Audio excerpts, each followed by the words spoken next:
Good morning, welcome to Headline Focus, here live on Core Politics with me, Rob Double. It is Tuesday the 23rd of October 2018. Let's have a look at what's leading the political agenda today. And to start off with, as you can see, in most of the papers on the front pages, or at least being covered, is Theresa May's statement to the Commons yesterday with regard to the Brexit negotiations, really heating up now in the last final months of the negotiations before March 2019, when the UK officially leaves the EU. Key things that's come out of this is again to do with the Irish backstop. There is still not yet firm agreement on what the Irish backstop, the insurance policy for the border on the island of Ireland, is going to be, and there still seemingly has been no negotiations, progress in the negotiations over it.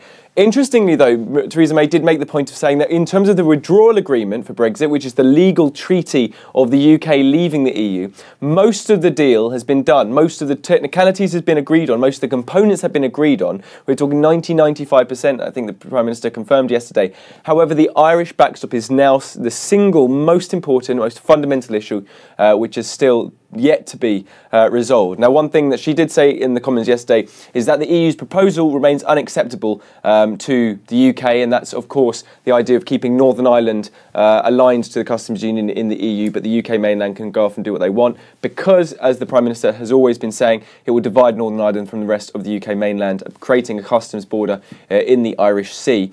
Theresa May also told MPs that if the situation of a new trade deal which solved the Irish border issues, so in other words, a new future relationship with the UK and the EU, which dealt with how frictionless movement and trade can happen between Northern Ireland and the Republic of Ireland, if that trade deal didn't come about and wasn't agreed between the UK and the EU by the end of the transition period, then the EU must allow the UK to extend the transition period until such a point when that agreement can be made, or sign up to the UK's proposal, which is a temporary UK-wide customs arrangement. So basically taking the EU's principle of keeping in the customs union for Northern Ireland, but extending it to the whole of the UK to ensure that there is no customs border in the Irish Sea.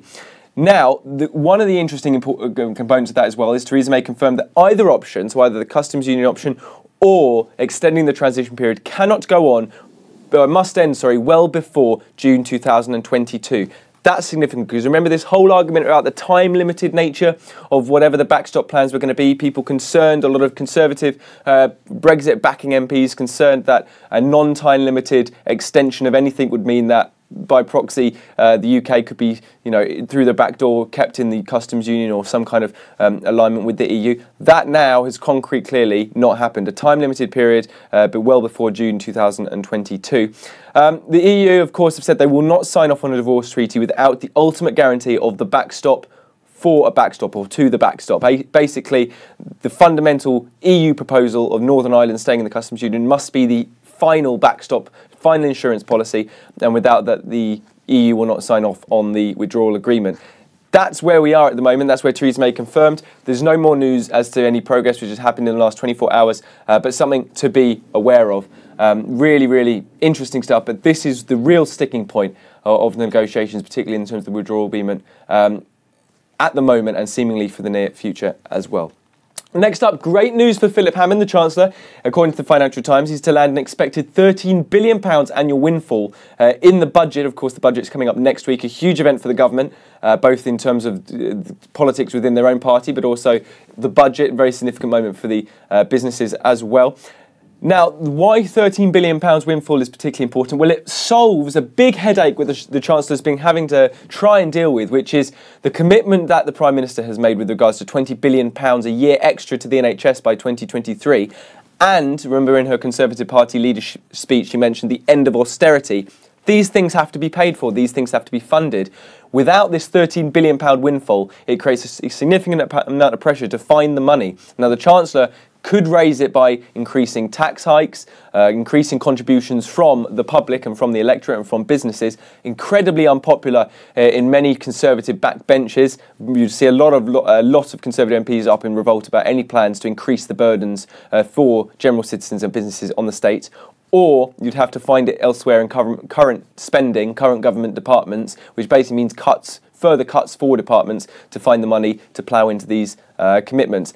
That obviously deeply difficult as well in the terms of what's happened over the past few years in terms of austerity. A lot of departments have already taken quite a significant hit to their budget already.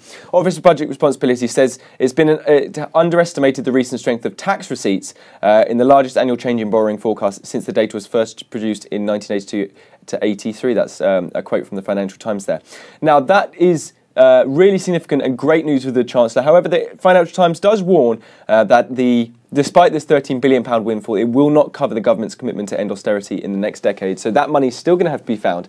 They're obviously lead up to a budget, you're going to get the rumour mill. What's going to be happening, what's going to be announced. The Sun's reporting that 1 in 6 Tory MPs demanding the Chancellor scrap a scheduled beer duty hike. And also the Chancellor is also considering a tax cut for small businesses, so raising the small businesses debt relief to a cost of £1.4 billion as well. Obviously, we'll find out more what's going on in the budget next week, but certainly good news for the Chancellor this week.